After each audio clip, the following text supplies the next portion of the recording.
Welcome, everyone, to the C-Suite Sales and Marketing Perspectives podcast. I'm Steve McDonald, your host. And today we've got a really interesting conversation with Margaret Dawson. Now, Margaret, you're a chief marketing officer at SUSE, and I'm going to have you explain a little bit more about what it is that you do there. But what was fascinating is that you've been in tech for, decades now. We could both probably say that, right? Well, a couple decades. We won't be decades. It starts to sound bad.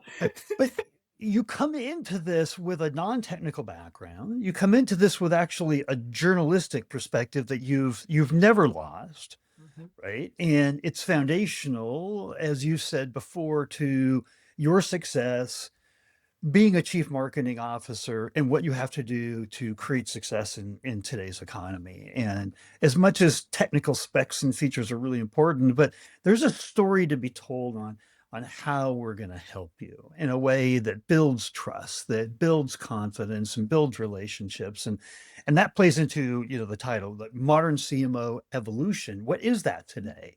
And how do we go from just telling that story, telling the truth, but creating trust?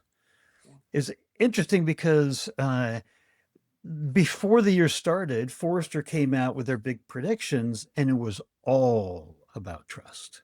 It was the currency to get into the deal, win the deal, keep the deal long term. Right, so this is important at the highest levels, what we're going to talk about here today. I would love to, though, what I didn't cover that was important about your background, maybe explain a little bit more, and then we're going to dive right in.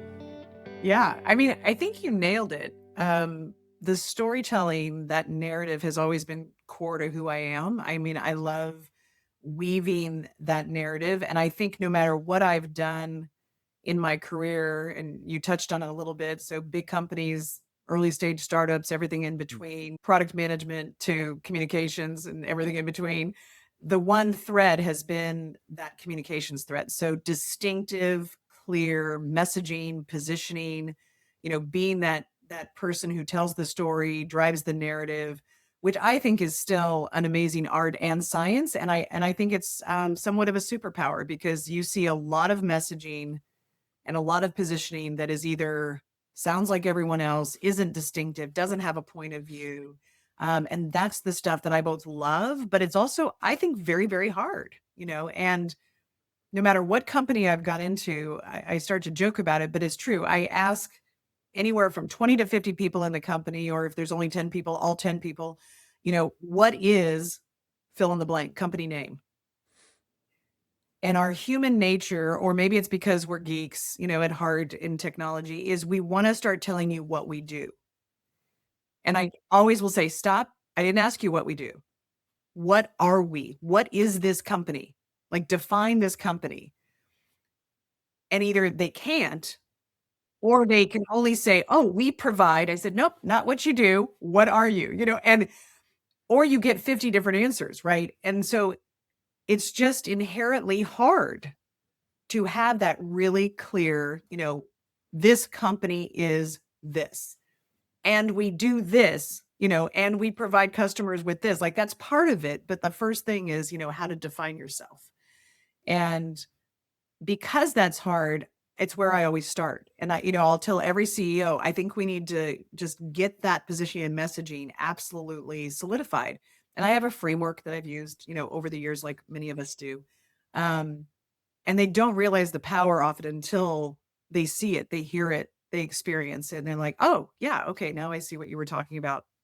Well, that's where we want to get to. There's a number of different ways I want to kind of break this down, and we got to get by some of the biggest challenges that we have to get to kind of the ultimate solution. And you had mentioned that, especially in a day of AI, right, that there's just so much noise out there, and the noise has gotten better. There's better content. There's more informed content. It's harder to break through, and there's more of it. How do you take the reality of marketing noise and not only struggle to be heard, but heard and understood and trusted as a result of that?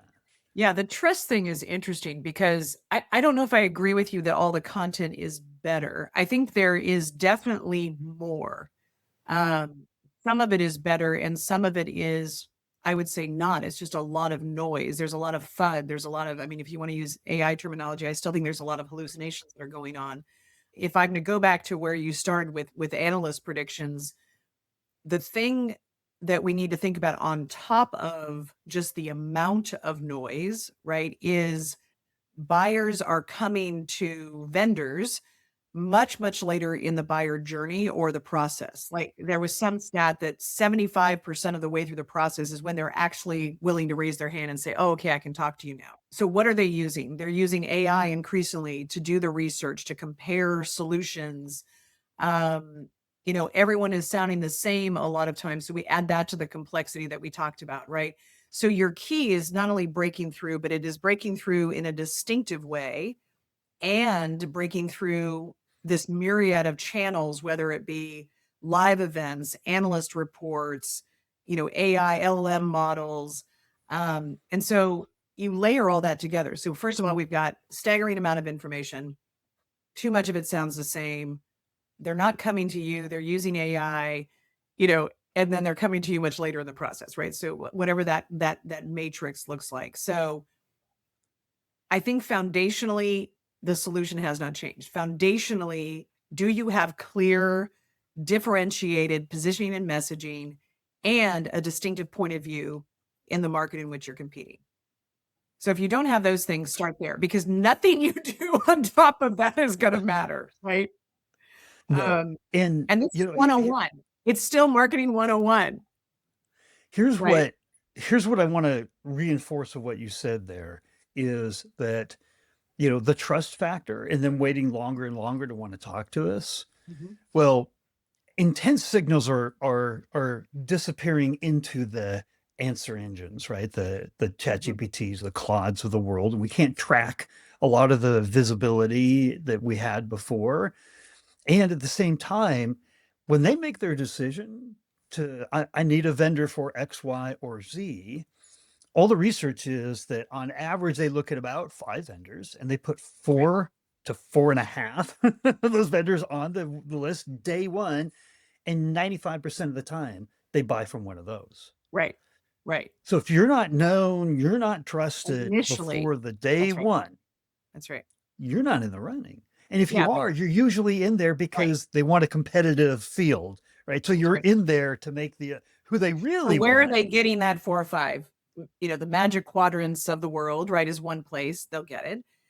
Are you showing up in either traditional search or in LLM generative search, right? That would be the other place. Like if you say best Linux operating systems, are we showing up in that, that prompt?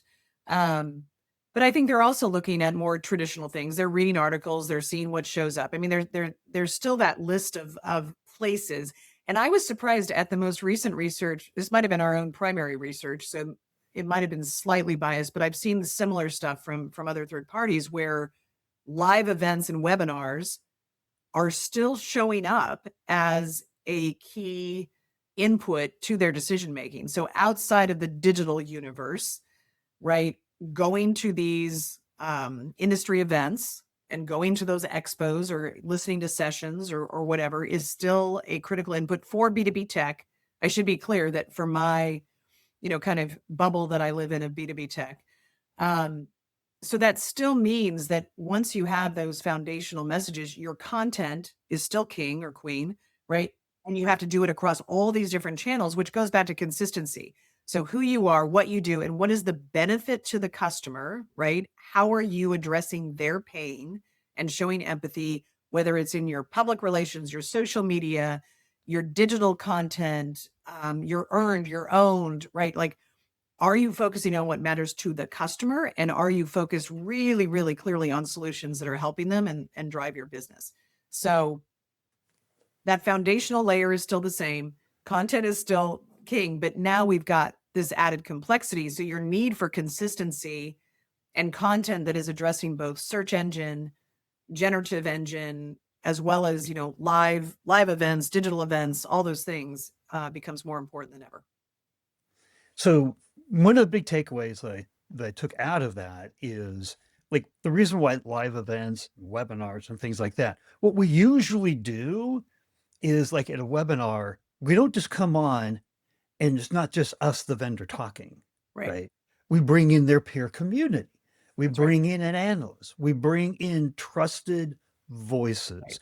And we do the same thing at events, right? It's the trusted voices. They're everywhere, right? And That's we'll, right. Trusted association. I think you're bringing up a really good point. yeah. Yeah. So, and that's what rewards like the AEO, the Ask Engine Mhm. Optimization, right? Is that they're not looking for our voice. They're looking for, and what gets rewarded in there is the voice of the customer, the voice of our peer community, the voice of the analysts that are supporting what our unique go to market is. And Yeah, that's that's what's interesting. coming up. Yeah, that's the authority. So that's an interesting, so Yes. what's that connection of trust is, do people and do the bots think you have the right to be authoritative in that subject matter, right? So can I Yes. trust you that you are an expert in this? Can I trust that other people are putting their trust in you? So testimony, customer stories, which have always been critical, but now how those are bubbling up, becomes Yes. important. Yeah, How you that's show up in a great point. G2, Yep. trust radius, like they are looking for outside authoritative voices that agree with what you're saying. Mhm. Mhm. And oh boy, is that not a mirror onto our entire go to market strategy?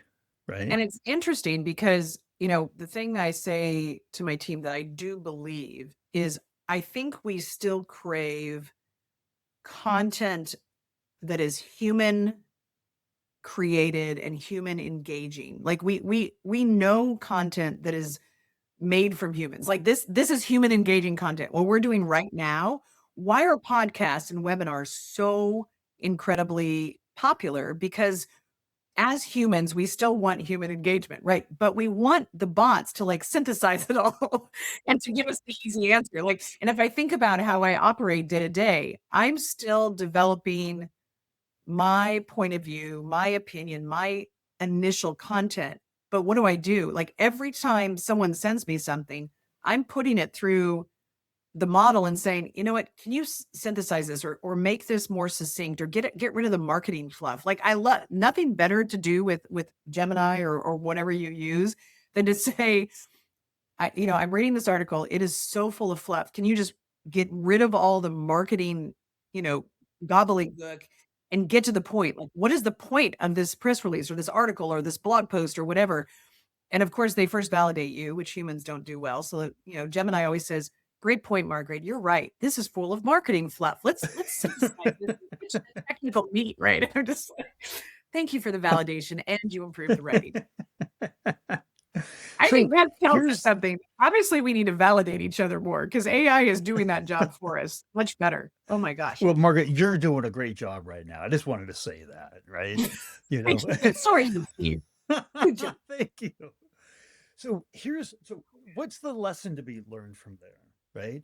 And Forrester, from two different perspectives, I think did a great job in framing the solution around this. I'd love to get your thoughts on this. So, first off, they did a couple of years ago. They did a customer obsession study, Mhm. and trust is all about meeting their needs. They're our North Star. There's no voice higher authority in our business than our customer, right? So how customer obsessed are we? Because guess what?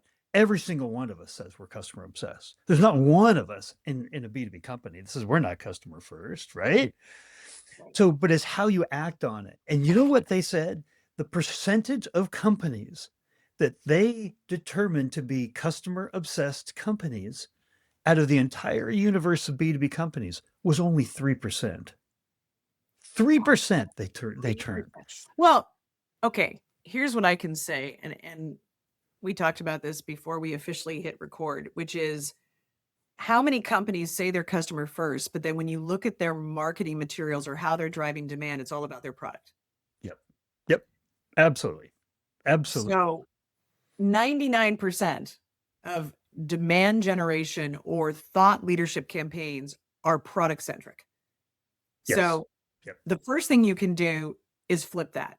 And if all of your messaging and your go to market is honestly trying to start with the pain that you think your target market has, and doesn't talk about your product, you are halfway there. Because no one goes out and says, gosh, I really want to go buy some storage today. I'll use storage because it's easy to pick on, because there's a need for storage. Yeah. Because turns out GPUs take a lot of memory and a lot of storage. So we're back to like 1985. So that one change, flipping that and doing it based on true research. I mean, either at the very least use analyst research, but ideally do your own, talk to your customers. I know that's shocking, but talk to them and say, what are you most concerned with? What are your priorities right now? What are your biggest challenges right now? And taking that to heart, not only in the feedback to your product teams, but taking it to heart with your marketing and starting with that conversation. And then the testimony becomes so genuine.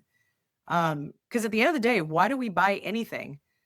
Because we have some pain or some challenge or some want, right? And you've got to tie into that emotional need or that pain. So that's one that we can start doing, right now, is just flip, going from product centric to customer centric in our marketing, in our go-to-market, in our demand gen, in our messaging, et cetera.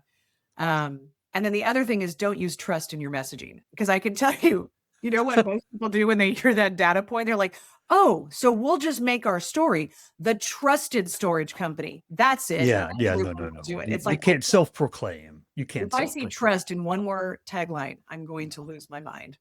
Yeah. So a couple of things. So this comes from the perspective of two-time SaaS founder and fully believing that as soon as people understand what we do, Build it the and they will floodgates come. are going to open. Oh my goodness.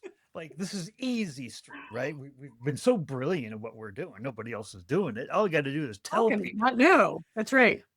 Let me give you a counterpoint to that I had to prove to myself. So when we talked before, we prepped for this call, right? And the first thing I did is I asked you, what are your top two greatest challenges for creating long-term sustainable growth, right? So after 100 plus of those, because I didn't ask that question at the beginning of my podcast, wish I had, but the last couple of hundred, or 100, just over 100, I have. Do you know how many people, CEOs, CMOs, CROs mostly, answered that they just haven't articulated their product story well enough, that they don't have the right product? Zero. Nobody mentioned product. Nobody mentioned a challenge in communicating that product. Nobody mentioned that we don't have the product that we need. Top 10 challenges didn't even come close to that, right? So, like the top ones were like internal alignment, just us alone. I can Like see that. that was the number one by far, right? The Interesting. second That was the one, number one, was internal alignment. yes, and I've had I've had others on the podcast that I've said that to, that are like multiple time CMOs that are now in a go-to-market consultancy. It's like all they do is work with, like, one was mid-level B2B companies in an ABM motion, another works with Fortune 500, and they're like, oh my gosh, Steve. Everybody comes in and they're like, here's what our problems are. Here's what our problems are. And every single time it's an internal alignment issue. I've seen that with founders. That's interesting. Like I know that I once worked for two founders, CEO and CTO, like that typical, one's technical, one's more the business side or whatever. And they literally could not agree on, what the product was going to be used for. Like one of them wanted it to be this consumer product and one of them wanted to be this niche technical. And it's like, how are you even where you are today? Like it was already a Series C company, right? If I learned from that was earlier in my career, and I learned from that, it's like, okay, note to self, must meet with both because I'd only met with the CEO. And I assumed the CTO was building the product, and the CEO's vision was right. And guess you have meet the same way. You come in as like a new CMO, meet with a CRO, meet with the CEO, Right. meet with the CPO, and guess what? There's misalignment. That's So true. it's really interesting. The second one was a lack of deep understanding of the voice of the customer. And you've said in many different ways that's, you didn't call it the North Star, but that's how Absolutely. we understand what we need to do as a company, right? And how do we talk to them? How do we communicate? We get you. And by the way, not only do we get you in your challenges, but we're a consultancy. every single SaaS company Right. to sell, you're a consultant that I would say understands and gets every them. technology company to sell, it is a consultative sell. And it's challenging because in the old days there was a lot of transactional sales, right? And going back to my storage analogy is, how often did it actually work where someone said, "Hey, how are you doing? Do you need more storage?" And someone would say, "Actually, I do. We're kind of getting close to capacity," right? And you'd be like, "Wait, what?" But so much of what we did in the good old days, networking, storage, was capacity driven, and you just needed more at some point. And maybe there's still people that live in this wonderful world where it is still a capacity issue. GPUs, I think NVIDIA lives in this world, so they're very lucky. I need more GPUs. Like, there are a few things that still are that way, but for most of us, it has to be consultative, and there aren't a lot of technical salespeople that are great at that because it's about relationship, it's about trust, it's about understanding, it's about taking time. It's not pick up the phone and you get your deal, right? It's a very different relationship. So we all know we're in a relationship based business. We all know trust is important. We all know that the foundation of meeting the needs of the customer. I mean, these are marketing 101. These are like go to market And 101 sales things 101. Right. and sales 101, right? But we don't do it well. We don't do it well. We don't do it well. Every single one of the top 10 challenges that came out of this survey of 100 C suite exec, every single one of them was internal. So Every what is single I one. mean, I have so many thoughts in that. This is going to take us sideways, but you know, it's interesting because one of the things that I try to do with every new team I have, is the first thing is team building. And it's always interesting. I'm a huge fan of Patrick Lencioni, which if you haven't read Five Dysfunctions of a Team, The Advantage, and it's all about internal alignment, right? It's always about that. And it's always about what he calls team one, right? Like, so your team, that you lead is your team one. And it doesn't mean that they don't have people under them. It doesn't mean that you don't have other teams, but you have to believe that like this is sacrosanct and how we work together. It's a safe space. It's a trusted space. We can be vulnerable. We can push on each other. We can set boundaries, all those things. And that is always where I start. And one thing is that when you start there, you quickly know if it's going to work or not. You quickly know if there are people on that team that you're never going to get to that place because you might have one or more toxic people or someone that just is never going to buy into this. And then you have to do some kind of reorganization, or you realize that the structure of your team is just not going to work for success. But you start building in those things that I always build. Like, I have a daily stand up with my leadership team, and that is it. I will always do it. And I'll tell you, if I looked at the last 5 leadership teams that I came in and started to lead, every one of them says, "There is no way we're gonna have anything to talk about every single day. Like, why would we meet every single day?" Every single one of them. Every single one of them fights me on this meeting cadence, right? And within 2 weeks, everyone forgets that they thought it was gonna be a problem, and they start saying, "Oh, we've gotta get more time." Right? Because we're now breaking the rules of the stand-up, right? Because the stand-up is not meant to solve big strategic issues, right? It's a check-in. Um, and so then it's like, oh, well, we need maybe a monthly, strategy meeting that's going to be an hour or two, or we need more time together quarterly. And so it actually uncovers where you're misaligned. It uncovers the fact that that daily stand-up is so powerful for alignment. And it's a simple, simple thing. And to go back to his Patrick Lencioni's books, there is a meeting cadence. Like, there is a one pager I give to my leadership teams that is the meetings. And the response is always the same. So we have a discipline around meetings? Yes, because that is internal alignment, right? I am a huge believer in OKRs, objective key results. Why? Because it is alignment. Are we measuring the same things? Are we all together? Like, I know your team. So if you run demand gen, you've got stuff that you're going to say, my team needs to do these things. But something should be top down and something is bottled up. But at the highest level, what are we signing up for? You know, We have opened up a whole can of worms here. We There's have, like a but whole podcast Right. series that And we're going that to be is, I talking think about that's here. why I get along with engineers so well. And I love technology because it's a discipline, like the agile methodology you can apply to marketing. You can apply like the Scrum, discipline.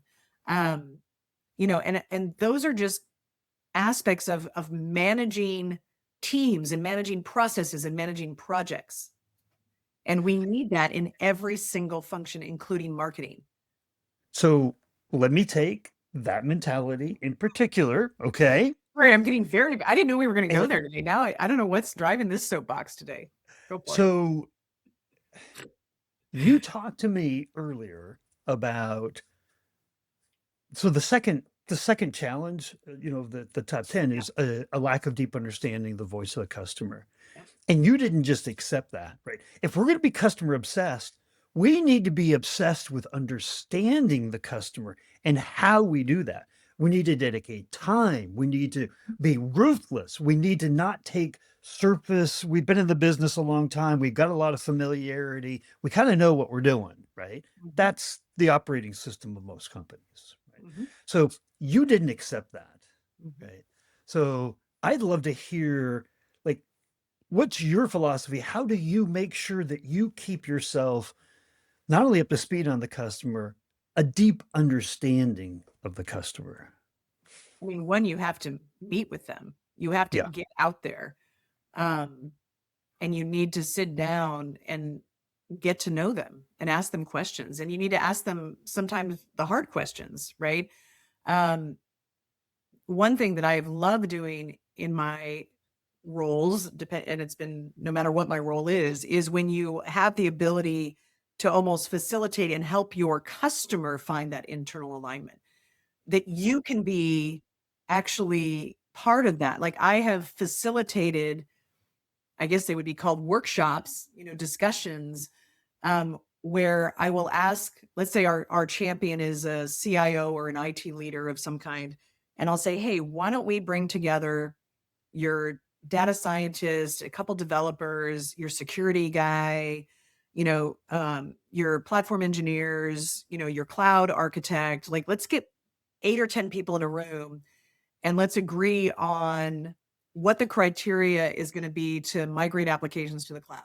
I'll just take a simple use case. Like, let's say they're just struggling with their application modernization, what to put in the cloud, what to not put in the cloud. Like, this is a pretty common discussion, right? We could do the same thing around what's our AI strategy or whatever, but let's do application modernization. And what's interesting every time I've done this is they are not talking to each other, right? So the devs are pissed off, the security people are angry, the cloud architect has a mandate that 70% of their applications are supposed to be in the cloud by now and they can't get it done. Nobody's talking about integration, nobody's talking about interdependencies.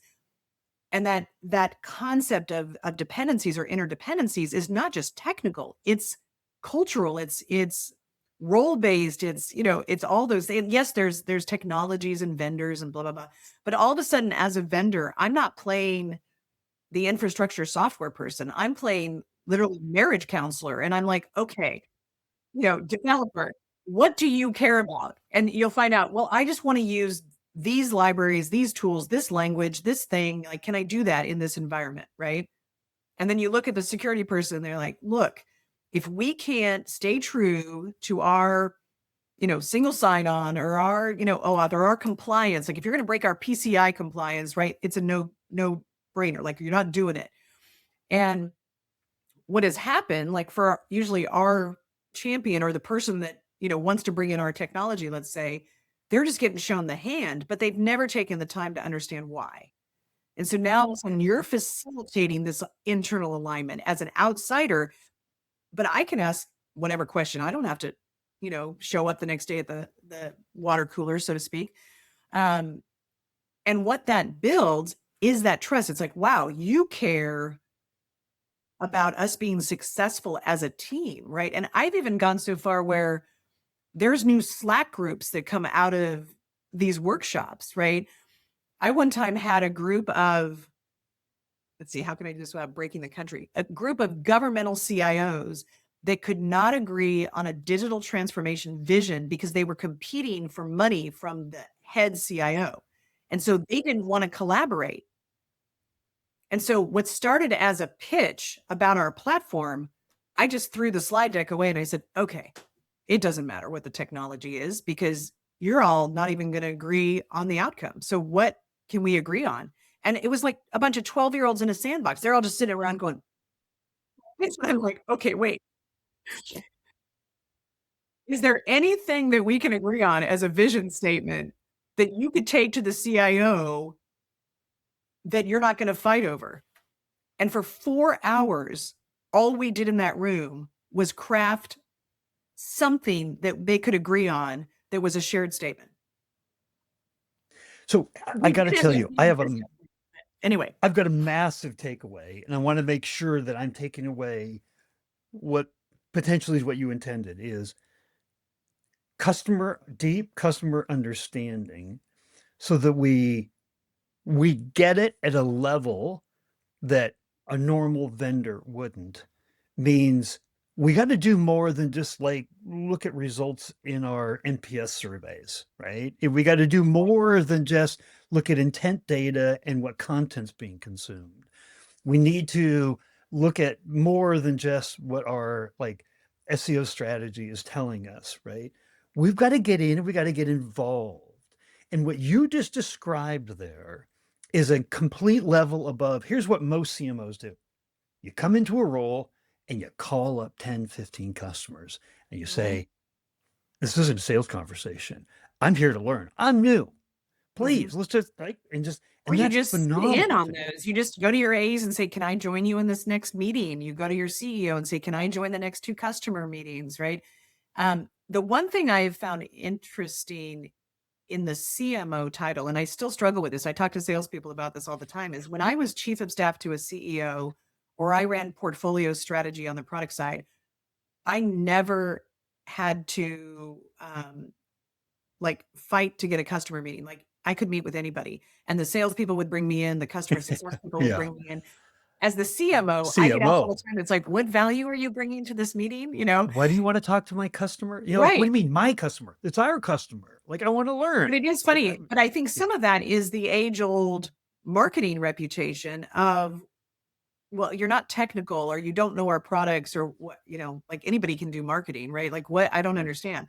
And so some of it does become a bit of a personal journey of having to show the value that you can bring, that you can talk, you know, architecture, or maybe it's just human relationships.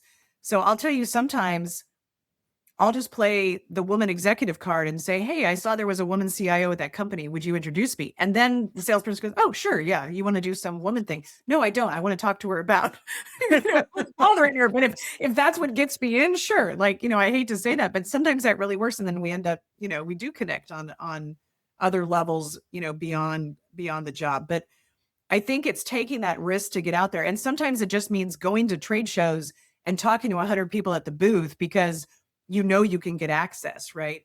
And so it's whatever you can do to get out in the wild and hear what's actually happening. I will say trade shows are great for that because you can test your elevator pitch, you know, 100 times. You can ask people like, you know, what are you doing at the show? What are your biggest pains? Or, you know, what are you trying to fill? Are you actually searching for something? Are you educating yourself? Like what's happening in your world? I do as much speaking as I can out there because people will come up to you afterwards and say, oh, that's interesting. I don't agree with this. I do agree with this, right? Like just, you've got to get out and expose yourself to the people you are trying to sell to. And then on top of that, I do love primary research. I always push my teams to do as much primary research as you can because third party is great. I love the analysts and other market research, but there is something about getting your own data and it does build trust. It's like, hey, we talked to 500 of your peers. They're telling us that their biggest gap right now is skill set. And I'm just saying that because that's actually true. We just did this research and it wasn't budget for AI. It was, I mean, all those things are important, but what I'm hearing is your people are the biggest challenge right now. Yeah. And by the way, that just goes across every industry, every Yeah, probably. department. But yet You that's know, not what we invest in, by the way. So the other thing that data always shows is that people will say their number one challenge is training, skill set, whatever. But then if you ask them, okay, what are your top investments? Oh, we're investing in AI, security, yes, analytics, right? It's yes, like, oh, where's the yes. training? Oh, yeah, we need to do that. You're right. So it's interesting that those are almost never the same. So I've got one last question to ask, and it's about if there was one takeaway. Like, so we've talked about so Mhm. much, and I wish we had like another 2 hours because like No, this that is went like really going by like fast. that. But if there was one thing that you wanted other B2B C-suite executives that are going to be consuming this episode, right, that had them take away, what is it? And I'm going to tell you what my takeaway is first. Mm. That might even give you some time to think and you don't have to listen to me. But here's my takeaway is when you do those workshops, Mhm. you're getting insights into, you're actually walking a mile in their shoes, right? Mhm. You're getting deep into an understanding of what it actually takes. Because I'm sure that's a part of a solution set, right? Like cloud application modernization. That's something that SUSE helps with, right? You're getting in and you're understanding from such a granular level inside the teams themselves, right? Mhm. That rarely is going to come from any other kind of a source. So that I learned something new today. It's like, wow, what a great way to get in and learn. You're not only helping your that company, but the next time you go to another company and another company and another company and help them with their application modernization, you got a crap load right, of inside knowledge. No, you can say, when I talk to another company, here's what I heard. Does that resonate with you? Right. I mean, I always start every conversation with, here's what I'm hearing, Yeah. Yeah. Yeah. right? Here's what I'm hearing. And So if you're not it asking, gives you're not you, hearing. If you're not inserting yourself in that conversation, you're not hearing. well, And but you you're immediately say, inserting yourself. right, right. Okay, so that's your All right. biggest So that's takeaway? my takeaway. That's my big takeaway from our conversation. If there's one thing I want to remember. I, so two are coming to mind. I know you said one, but I'm going to go for two. I'm going to negotiate. One is just where we spent a whole bunch of time. It's customer in, not product out. Yeah. Yeah. So that's my mantra: customer in, not product out. But you started somewhere that I think is also important is the story still matters. Yeah. That at Yeah. the end of the day, when we take back all this down, so I think there are two things. One is that it's still all about the customer and then telling those stories. Yeah. And and Yep. and there's an intersection there. But I think it's important because I think sometimes we forget that those foundational elements that used to be marketing's foundation are still marketing's foundation, which it's still the story and the storytelling and that narrative are still what's important to build trust, to build those relationships and to get your story out there and to get the noise, to break through the noise, right? It's about the customer and it's about your story. Well, I'm going to unfortunately end it right there because I just like we might have to have you on another 5 times. I don't know, but it's the mission of this podcast is just to bring different perspectives and different insights and different ways of looking at our I love it. challenges and what are the solutions. And if we all share with each other, right, then that's the rising tide that lifts all boats. And you were a freaking tsunami today, the tide of lifting all boats. I Now, and loved our I would conversation. say there is no scarcity, right? So maybe if we think about one thing is too, it's that, if we all help each other, we're all going to be successful. There's not like there's room for Absolutely. everybody. Absolutely. Well, Margaret, thank you for coming on today. Thanks, Steve.